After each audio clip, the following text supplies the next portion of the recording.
Hi, my name is Jack Malcolm, and I make a living by training some of the world's top salespeople, which is incredibly ironic if you consider that when I began my career, I was probably one of the world's worst salespeople. When I got out of college, I wasn't sure what I wanted to do, so I ended up getting an MBA in finance because it allowed me to go into the banking business. And the reason I wanted to go into the banking business was that I felt that that would allow me to be the introvert that I was, not have anything to do with customers. Banking, when I got into it, was extremely regulated industry, and in fact we used to be so regulated that we had what we called the 3-6-2 rule. You paid 3% on deposits, lent it out at 6%, hit the golf course every day at 2 o'clock. I said that's perfect for me, so I got an MBA in finance, went into the banking business and started crunching numbers, and I was happy for about a couple of months. Then Congress totally deregulated the industry, and suddenly we had to compete not only with other banks but with many other financial institutions. And guys like myself were thrown out on the street and said, go out and sell.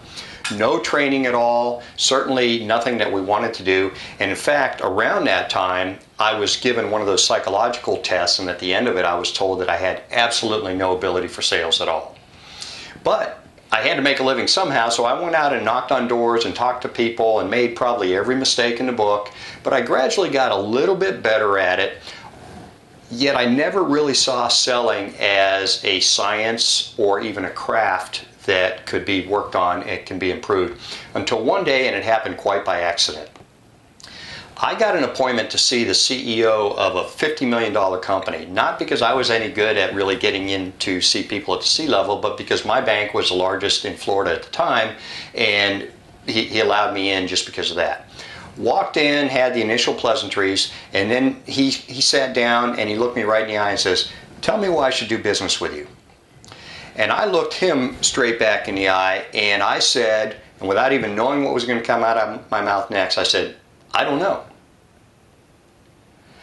And I was shocked that those words came out of my mouth. He was shocked that those words came out of my mouth. And I'm scrambling trying to figure out, how did I get into this and how do I get out of it?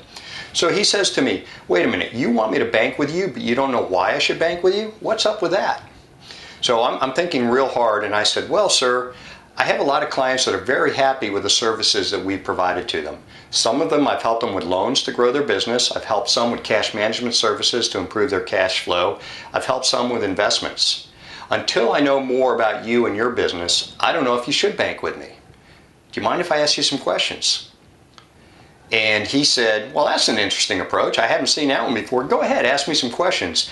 And then I had to scramble a little bit and try to think of some halfway intelligent questions to ask, but I must have done okay because he said, "You know what, I'll give you a shot." And he gave me a small piece of business. That very soon turned into my largest account at the bank. And that day is when I learned the essence of selling, and that day is when an accident caused me to really start studying sales. And since then, I have now, for the last 20 years, have been training salespeople.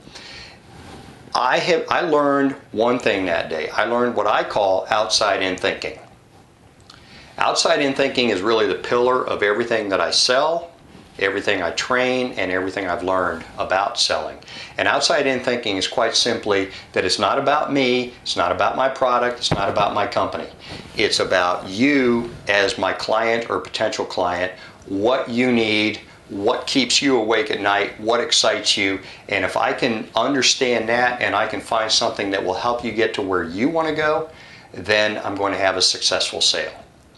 So I learned outside-in thinking by accident, but everything that I've done since that day is no accident. Everything I've learned and everything I've taught about selling is about outside-in thinking. It's made me successful, it's made my clients successful, and if you apply it, it'll make you successful.